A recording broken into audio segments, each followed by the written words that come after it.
Hey, I'm Decathlon Gamer, and this is the Road to the Record, where I work to achieve mastery of 10 games in a hunt for the best score of the Decathlon.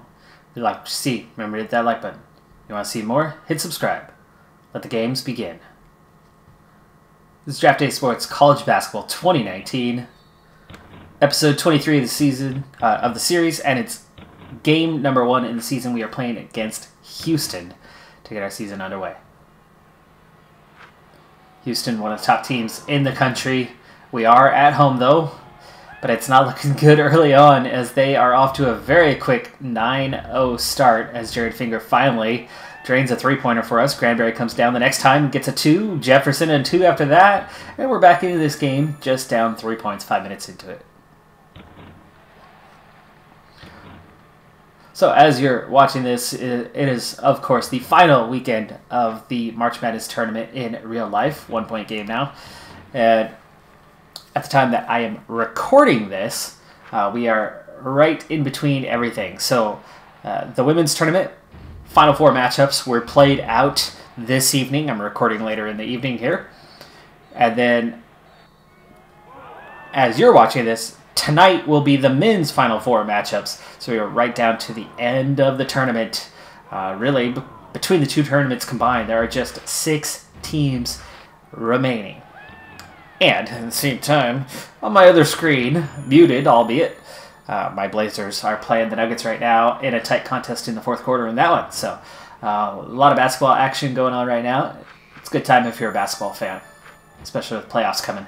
And this game's still back and forth, 25-25 now with 6 minutes to play. So after a very slow start, we've been a good team since. Rick Scott filling in for Clint King at power forward. Donnie Jefferson still the starting center. Granberry Watkins still there. And then Eric Wynn in at point guard. And it's a 4-point lead here, 33-29 against an outstanding Houston team. Yes, we have that home court advantage, and that's really helping. But we are in as good of a position as I could expect at this point with a 5-point lead. 2 minutes to play here, the first half. Rebounding, we are minus 13, and we've got a 5-point lead. How in the world has that happened? Well, we're plus 7 on turnovers. That certainly helps. We are 51% from the field. They are 39% from the field. We've prevented them from getting the free throw line. Just 2 of 4 now, 4 of 6 on that. Three-pointers. Neither team doing terribly well with that one. In fact, they are exactly double what we have, 4 of 14, while we are 2 of 7. Halftime score is 40-36 as we go ahead and enter the second half here. And I've got to be happy with where we're at, especially with such a huge deficit in rebounding. Of course, having Clint King would make a massive difference in that matter.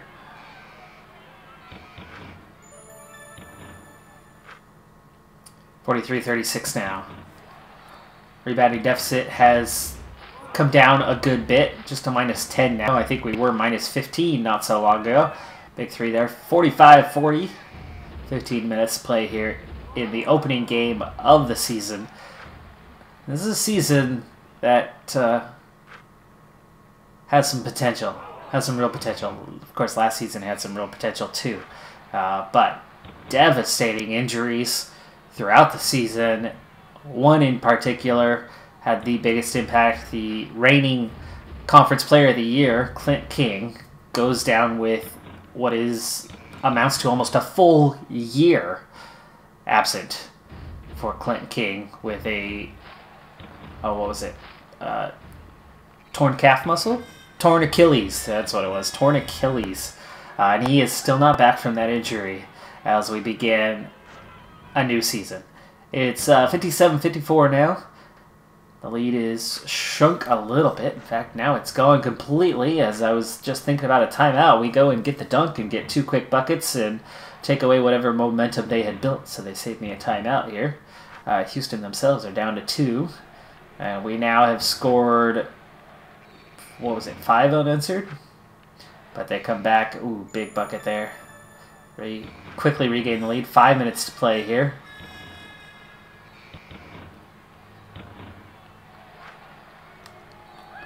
Use a 30-second timeout here. Stop that build-up of a momentum for them. It's a 1-point game. We are missing some free throws here, though. I do not have the best free throw shooting team this year. Oof, 2 minutes. 2 minutes to play. Let's go ahead and slow down a little bit for this one. 69-67. Rebounding back to minus 14 here. Turnovers, though, +8, so we're doing really good in that department.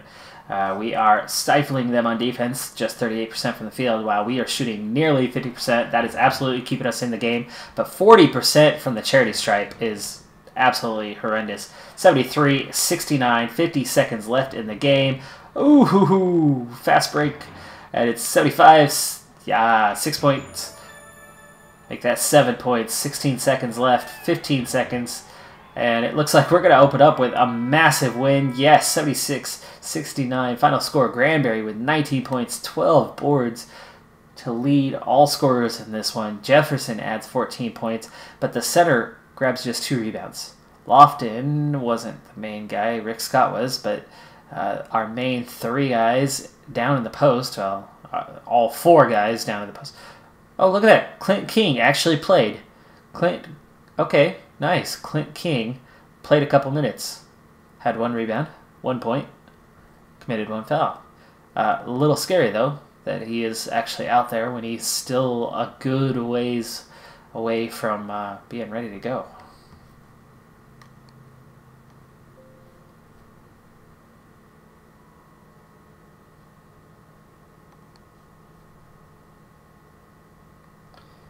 Now, the reason why there's some optimism this season, of course, being healthy is going to be a big deal.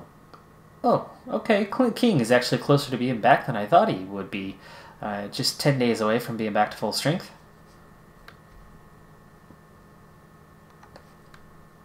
Here's the depth chart as of right now, and we're going to instantly make a move. Clint King is going to start working his way up this list a bit.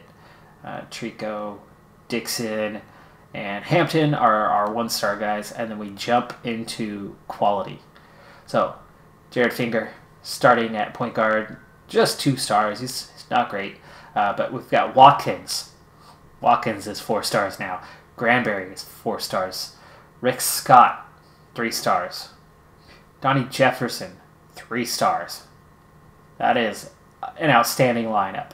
You add in Clint King at his 4.5 stars over Rick Scott, and we're talking about quality depth. Eric Wynn is coming off the bench, 2.5 stars, but when you look at him head to head, he is better as a 6th man than where Finger is going to give you quality defense, and Wynn is going to give you scoring off the bench. And that's why I've got that set up kind of that way, but they're pretty balanced in how those minutes work. Lofton, really good off the bench, 2 stars. Washington, 2 stars. Hunter, 2 stars. Which means I have 10 players, 2 stars or better. So this team has come a long, long way. My 2 freshmen, my true freshmen, Kirk Thomas, Nick Few, are both redshirting this season.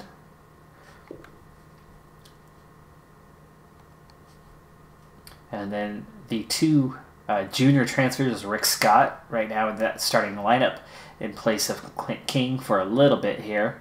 And then Jason Washington is the other junior college transfer and giving us good minutes off the bench. So we've got a ton of quality this season that is unheard of for me in seasons past. This is the most depth we've ever had and the most quality at the top as well. And, of course, we've already got a recruiting class set for next season.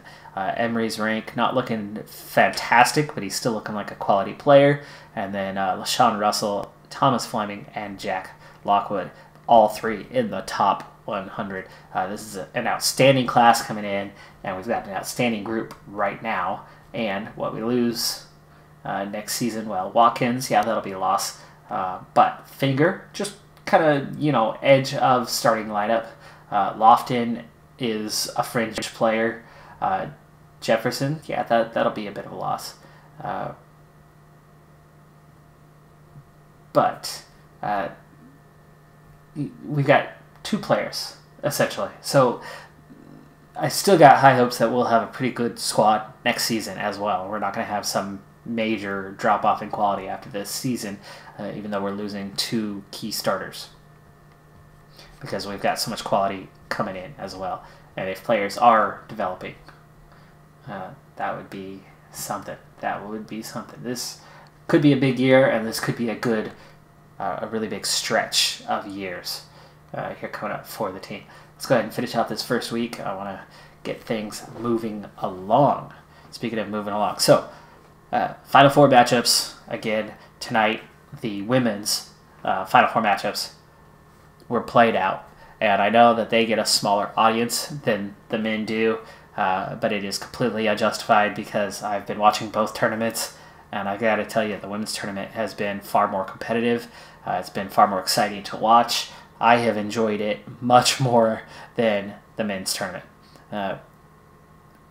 Epic matchups, very, very close competition. And I'm sorry to say that my Ducks did go out of the tournament to Baylor tonight, or last night as you're watching this. Very, very close game, back and forth all game long. I got to tell you, the Ducks were the better team for 3/4 of that game. But they weren't able to piece it all together. They had one bad stretch the last few minutes of the first quarter, and then down the stretch in the fourth quarter. And really what it came down to is the 2 play styles of those schools. We're 2-0, by the way. Oregon is a stretch team. They're 4 out, 1 in with Ruthie Hebard. Ruthie Hebard controls the inside. She's got the highest field goal percentage in the nation. She had a terrible game today. That was the main catalyst for not being able to pull out the victory, because she's so good down low, and then you've got 4 outside players who are all great shooters, or in at least the case of 3 out of those 4 can put the ball down on the court and dribble, find a lane, and get to the hoop. And if the defense covers down, they dish to Hebert or they dish to a cutter and find another look. That's why they have the most explosive offense in the nation, and they are the best 3-point shooting team in the nation. So if you don't cover them outside with those 4 excellent outside shooting players, they're gonna punish you. And they did that to Baylor. They had a dozen 3-pointers in the game, and really by the numbers should have won. But Baylor is the best team in the post in the nation, and the Ducks defended them really well, made them work for it, but down the stretch, late in the game, as you all know, referees swallow their whistle in the last 2 minutes. They let a lot go. Now, I'm not saying that there was so much that they had to call, but the game got more physical. And when you've got a team that's good in the post and a team that's good outside, which team do you think is going to have the advantage in the last couple of minutes when the refs are loosening up the way they call the game? Well, Baylor bullied the crap out of Oregon in the last few minutes, and Oregon, they had the chance to win. They could have won that game. They missed those chances. They were missing shots under pressure. They were missing shots that earlier in the game would be called fouls, weren't called fouls there. So they were under pressure, but that doesn't mean that they were unmakeable shots.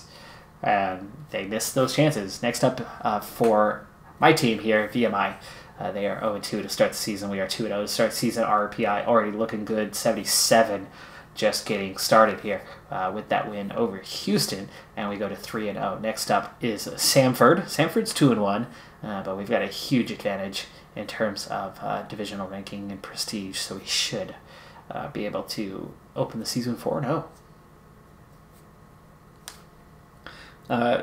Anyway, so yeah, down the stretch, Ducks had their chances.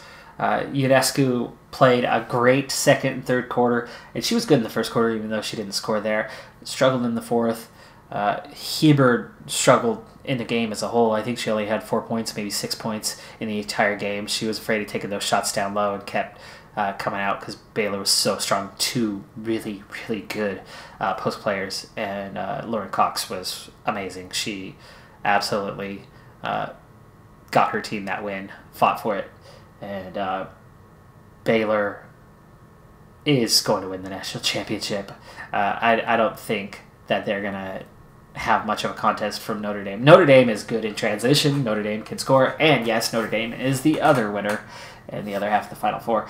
Both games were 5-point victories. Notre Dame beat UConn. And just like the Oregon and Baylor game, back and forth, exciting stuff. But both of those teams, those 4 teams, the way they played tonight, Baylor obviously beat Oregon. Notre Dame obviously beat UConn. So on that given night, those 2 teams were better than the 2 teams that lost. However, in comparison of all 4,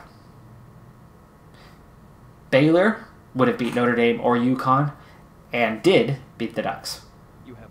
But Oregon would have beat Notre Dame. They would have beat UConn as well tonight. So it was unlucky for Oregon that they were going up against the number 1 overall seed in Baylor, because Notre Dame and UConn, especially for a half, were terrible. And both of those teams did not play particularly well.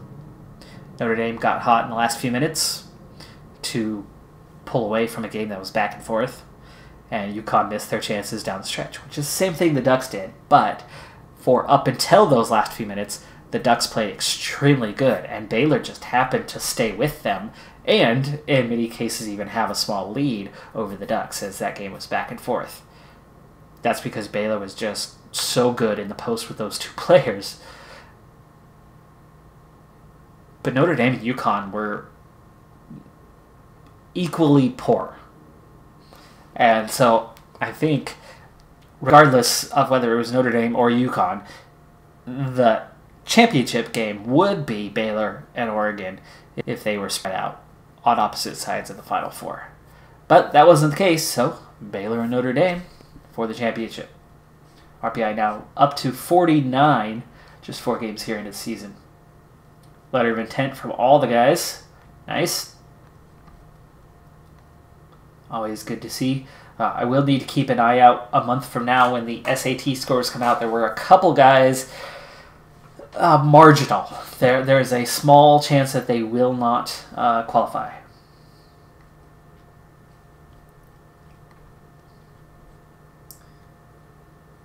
And now, let's see. Oh, he's back. He is back. Depth chart. Oh, baby. Oh, yeah. Okay, these guys are all going to just slide straight down, straight down, straight down. And now, Rick Scott, 6th man. Oh, yeah.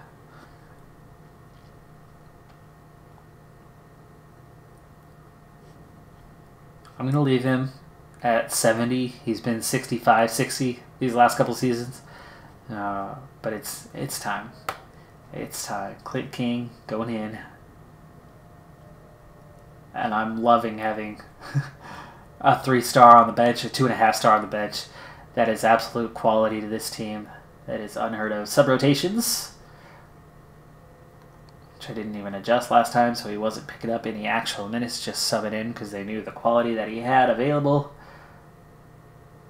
But now he's healthy and ready to go.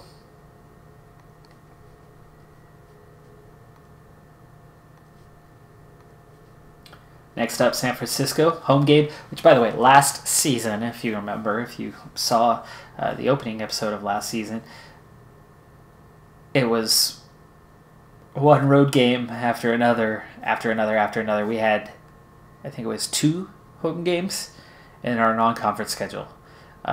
This season is a flip-flop of that. So, exact opposite.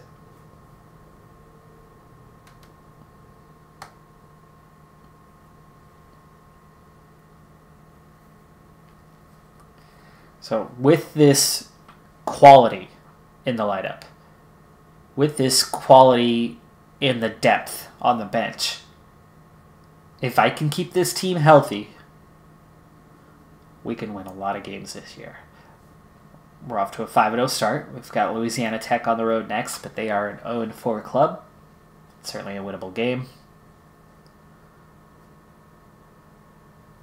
Gonzaga, number 1 in the nation right now at 7-0. Kansas, 5-1. UCLA, number 3, also at 7-0. Michigan State off to a good start, though they've only played 4 games. North Carolina's done the same down there in 6th. Syracuse sandwiched between them at 5-1. Utah, 6-0, so a lot of Pac-12 schools. West Coast schools poking their head up there. Oklahoma, Arizona, Mississippi State round out the top 10. UNLV having a solid start to their season, ranked number 12 in the nation.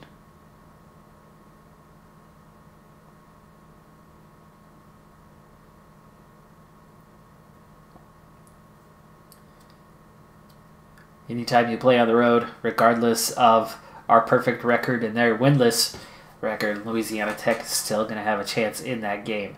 But I think we're going to have too much quality for them. Interested to see our next set of scouting reports coming up here shortly, so we can see just how heavily we are favored in these games here early on in the season. But I certainly like our prospects. We do pick up the win there on the road and stay perfect at 6-0. And a perfect record, mind you, is a quick way to get into the rankings. RPI-wise, it's only 49 at the moment, but as we wrap this week up, it certainly could move up a bit, even though it was a couple easier opponents on the schedule this week. But staying perfect will really boost in RPI pretty quick.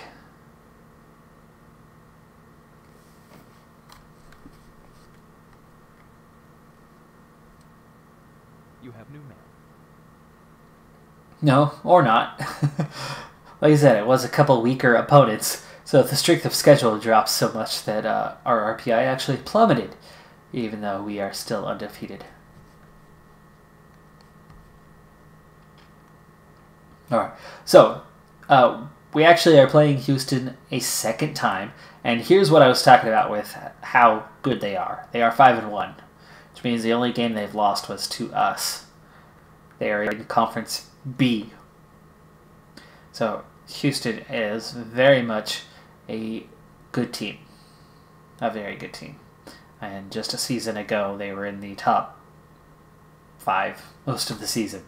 So here's the report for that game, and look at that. We really do have a chance. Ed King and Granberry are better than their products. But you can see how close, how evenly matched up we are.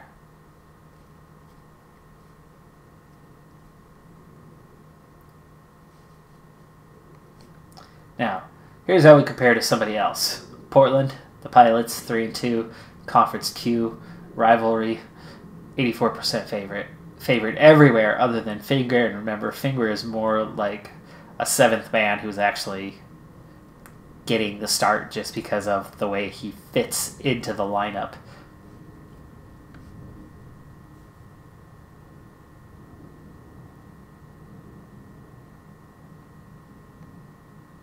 He handles the ball well, distributes the ball well, and plays defense well. I don't need 5 scorers on the court. And clearly it's working for us so far.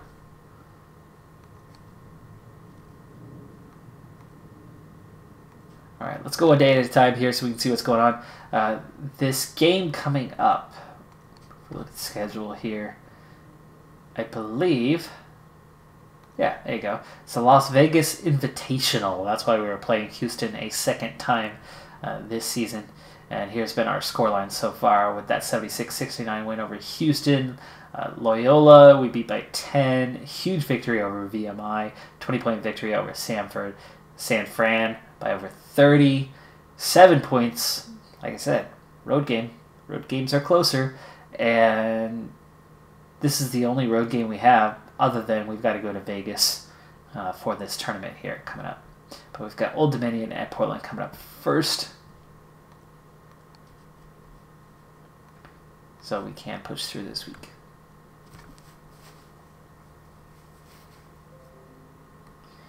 Yeah, I know. I was just watching on the other screen.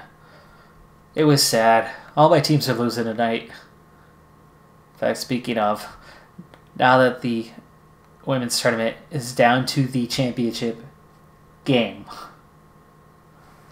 I'm not a fan of the matchup at all. But I'm definitely going to root for Baylor over Notre Dame. And I actually think they're going to win by a pretty healthy margin. gotta say. But if you're watching this, tonight begins the men's Final Four matchups. And I've talked about them in the previous episode. And it seems like my predictions as we go 7-0, Portland coming up next. And it's still a week away on that one, so we've got a little bit of time here before that will be coming up. It seems like the experts all seem to have the same picks that I have. From what I've heard, everyone's been saying Michigan State over Texas Tech, which is exactly what I said immediately after, and then Virginia over Auburn, same thing. And unlike the women's tournament where everybody in the Final Four were top 2 seeds, here they're spread out a little bit more. We only have a single 1 seed left in Virginia, and again, I've got that little added bias of the only close game, truly close game that they've had, because Purdue was kind of close, but not so much.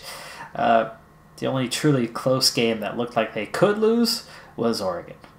And Oregon came real close on that one too. That was a heck of a game, but Virginia was just too good. And ultimately, that was the thing with the Ducks today too, on the women's side. Baylor is legit number 1. Oregon, if Ionescu comes back, they'll be right in it again next season. They are losing Maite Cazorla, and they'll certainly miss Cazorla, but you add another year of development, another class coming in. They've got 3 big international players coming in, including probably what sounds like the best international recruit coming from Australia, who's been lights out for the Australian national team for quite a few years now already, even though she's just now going to be coming in as a freshman. So good recruits coming in, and not much production besides Cazorla that's going to have to be replaced. So excited about the Ducks moving forward. But that's going to come down to that huge decision from Sabrina Ionescu, who is favored to be the number 1 pick in the draft if she decides to enter the draft this season. And according to most, it's as obvious a number 1 pick as Zion Williamson is going to be in the NBA this coming draft. There are some outstanding talents in women's college basketball that are going to be going into the WNBA and into the draft this year, but there's just nothing like Sabrina Ionescu. And if you've never seen her play, where have you been? Okay, in all of college basketball, men's and women's, she has had 6 triple-doubles, more than any other player has ever had. She's had 18. The second highest ever is 12. She's had 8 this season, which is nearly the record. We're 8-0, but we do have an injured player. Hopefully it's nothing. I could check it real quick here, but let's go ahead and kind of take a break from this for a moment to see what has happened. 87-70. Let's see the box score. I haven't looked at box score here for a little while. And if we're seeing anybody absent minutes, it might stand out. Doesn't really show, though, who might be down. But let's see here. 17 points for Finger. Great job for my non-scoring point guard. He was 7 of 12. Just 3 assists, though. Not as good as it should be. 16 boards. 4 of 16. Not a great day there. But 12 points, 16 boards for Clint King, and that's really what he brings. Donnie Jefferson, 16 and 9. So he's stepping it up.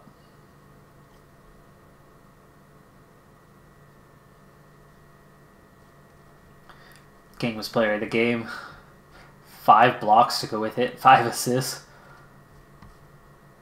3 steals. That's a huge stat line right there. But, moment of truth. I'm afraid to see who is hurt. It's Washington. Strained abdominal. 75%. Just a week. It's not bad. Strained abdominal muscle. That is okay. That is okay. Alright. Houston coming up next. Not sure what day, but it should still be this week sometime. So let's take it one day at a time here.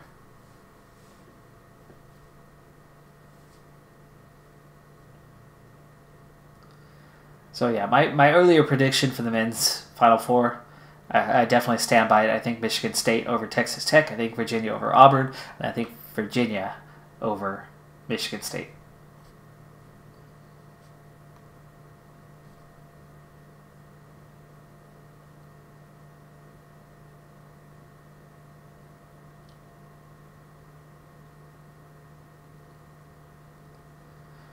All right, so Las Vegas Invitational up against Houston, who actually have picked up their second loss now. We've already watched a game against them, so we'll just take the box score. We'll take their word for it.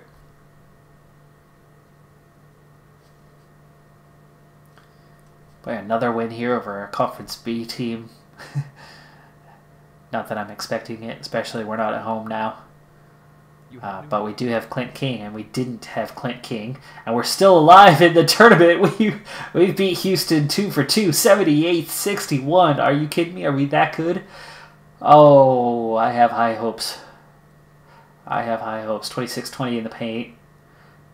10-4 on fast break. 22-point lead. At 1 point, they only led by 6. And it's Jefferson with 16 and 8, who is player of the game. Washington didn't play, so we were down a man there.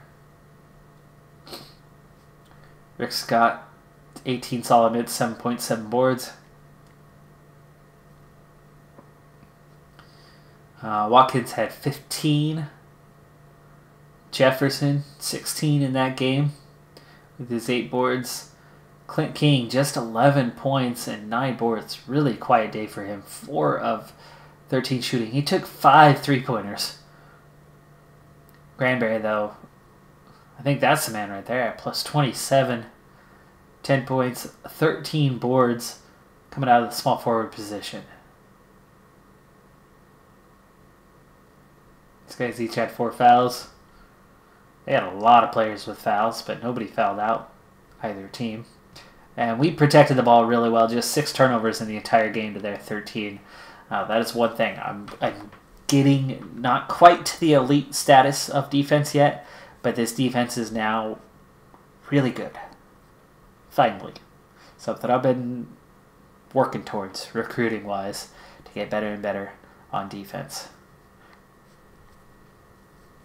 So next up is St. John's. They are 8-1, so this is another big matchup here. Conference E, so it is a higher division than us. By a little bit, and yet we are favored. We are favored. Granberry, King, Watkins, all better. Advantages on the matchups.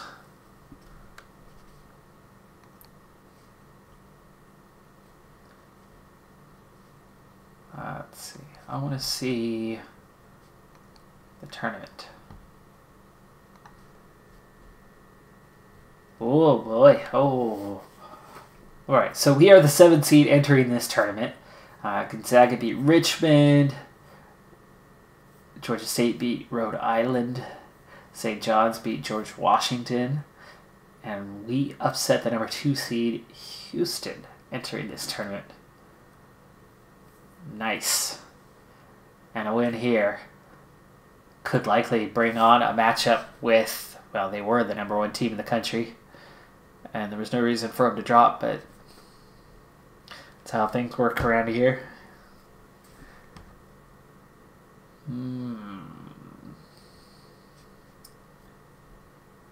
Is there enough time to watch both games? Not necessarily. But we can make it work. We can make it work. Take me back. There we go.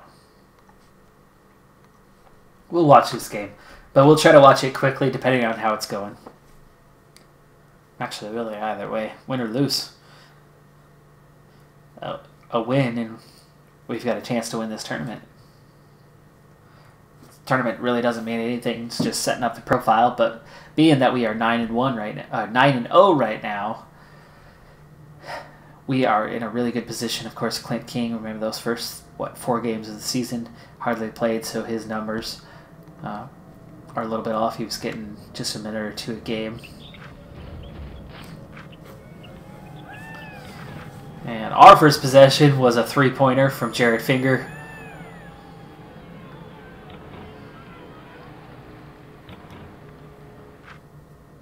Nice. Couple offensive rebounds on that one till we eventually get the score. And it's 11-4 here early on in this game. Jared Finger's already got 6 points. Clayton King's already grabbed a couple rebounds. Now 3 rebounds. Just 5 minutes into the game. And we are +5 on rebounds. He's got more rebounds than their entire team does. We're 6 from 12 from the field. 7-13 now, and it's 18-10. It's a good start. Very good start to this game. 3 or 4 beyond the arc. I think a lot of that's on Jared Finger. I think he's got at least 2 of those. Make 3 of those now. He's got 11 points, leading all scorers. But just like that, wow, what the heck just happened? St. John's just closed that gap in a heartbeat. Granberry, 10 points now for him. King's already up to 7 rebounds in this one.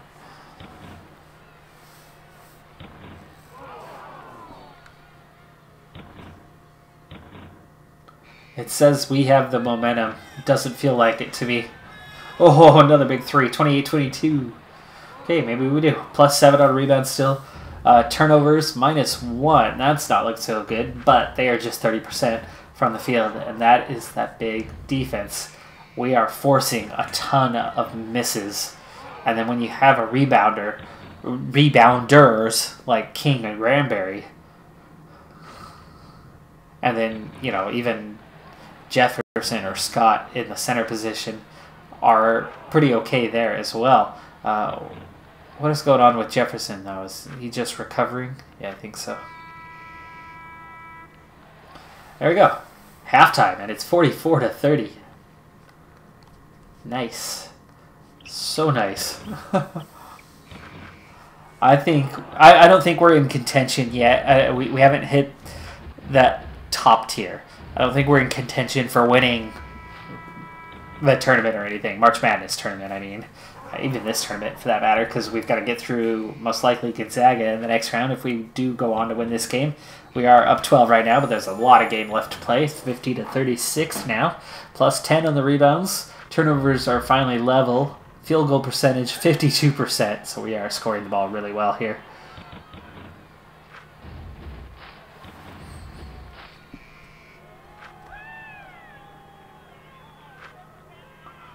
Getting a lot of scores. So many trips down the court. I mean, 25 for 47 is phenomenal. We've only had 7 free throw attempts in this game. They're 10 of 11 from the charity stripe, but we're not fouling them hardly at all, so that's good. Look at that. 4 of 22, 4 of 23 beyond the arc. We're 7 of 10. We've taken not even close to half of what they've attempted, and yet we've almost doubled their makes. No wonder we are winning this game by 21 points right now. 69-48 here. Granberry's got 17 points. He's just been on fire since he started scoring. Finger slowed down a lot, but he's still got 16 for the game. Watkins has 11 and 6. Granberry's got 17, 5 boards. King, only 5 points today, but he's already at 10 boards. Now at 7. He's starting to step that up a little bit. Looks like he's on his way to a double-double. Rick Scott could be on his way to a double. 6 and 6, now 6 and 7.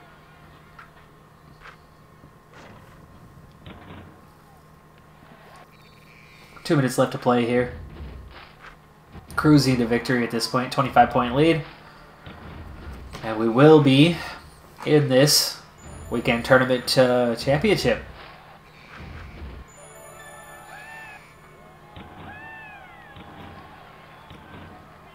Final seconds. There it is, 90-65. Final score. Watkins ended up leading scores with 19. He had 6 steals. But he had 5 turnovers also, so he kind of gave it back.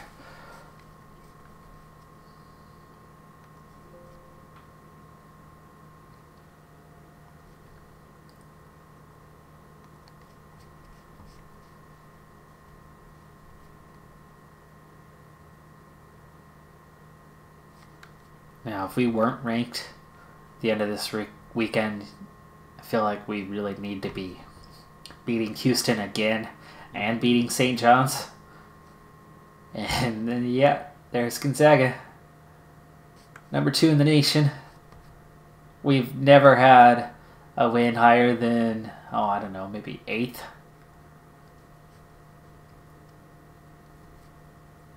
And I've only beaten top 25 teams a few times in history, if we're talking about the original 2017 series.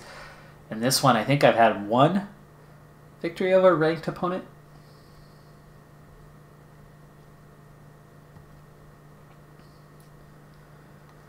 Okay, email first. Let's see. That'll be a nice, easy victory. This will not.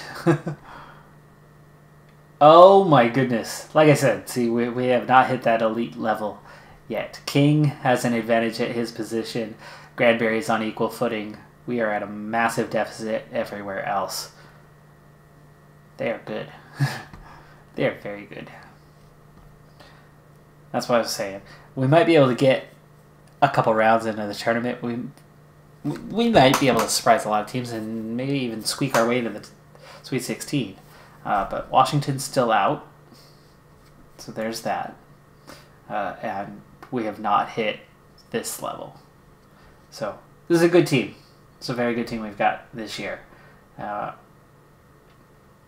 You could think of my team like a really good mid-major team. You know, like a Wichita State or something like that, who could go on a run, you know, or like Buffalo, who's got a really good offense, but no defense. You know, you can't get the complete package.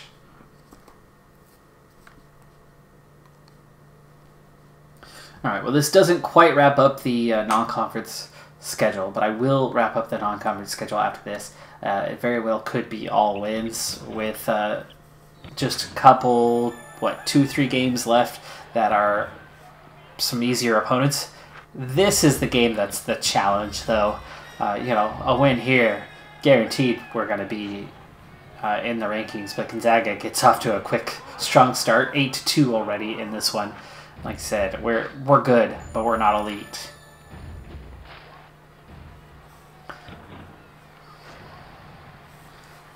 Closing the gap a little bit here, though. We did for a moment anyway.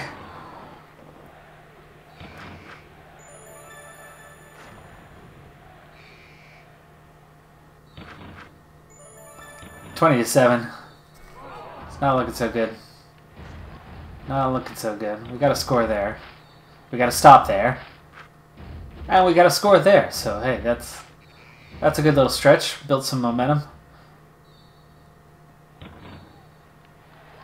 Offensive rebounds, though. That's going to hurt us. Down to this end. Their defense is just way too good for us. Nice three-pointer there.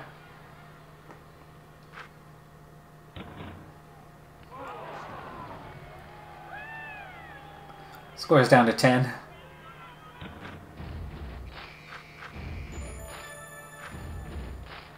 Big three-pointer. But again, at this point, we're just fighting to get single digits.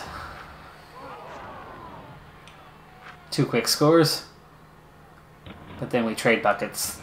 It's like we can't stop these guys for more than, 1 or 2 possessions at any given time. Let's see. How are we doing? Fouls. Donnie Jefferson on 3 fouls already, so he's in a world of hurt. So Jamal Hunter is getting to play right now.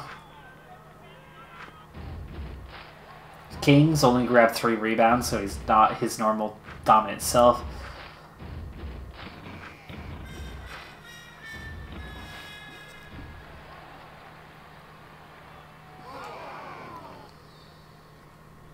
Use my 30-second timeout, try to get something, and of course that didn't work out, as after that 30-second timeout, they went on a quick 4-0 run.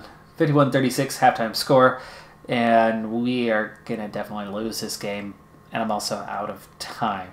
So, with the inevitable loss coming, I'll go ahead and just wrap it up now, as like I said, I have reached the end of my time, but this is the number 2 team in the country, and we are in neutral territory, meaning we are definitely not at home. We've both traveled a pretty similar distance to get down here to Vegas on this one, and Gonzaga lead by 22.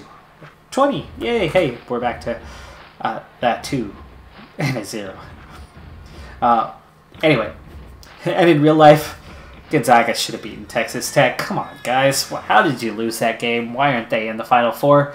But hey, whatever. It happened. Rebounds -4. Turnovers +1. Yay! But we're only shooting 40% from the field. They're shooting 52%. So there's your clear difference.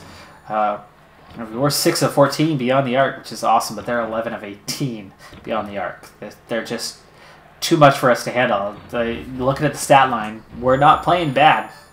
We're not playing bad. 10 turnovers isn't great, but it's not that bad. They've got 11. Rebounding, we're a -3. I mean, it's all looking decent, but they're too much for us to handle. Anyway, that's going to do it for this episode. I'm Decathlon Gamer, and remember, I'm aiming for the best of the best. So if you're ready to join me on my journey, hit subscribe, and tune in next time on my road to the record. Bye for now.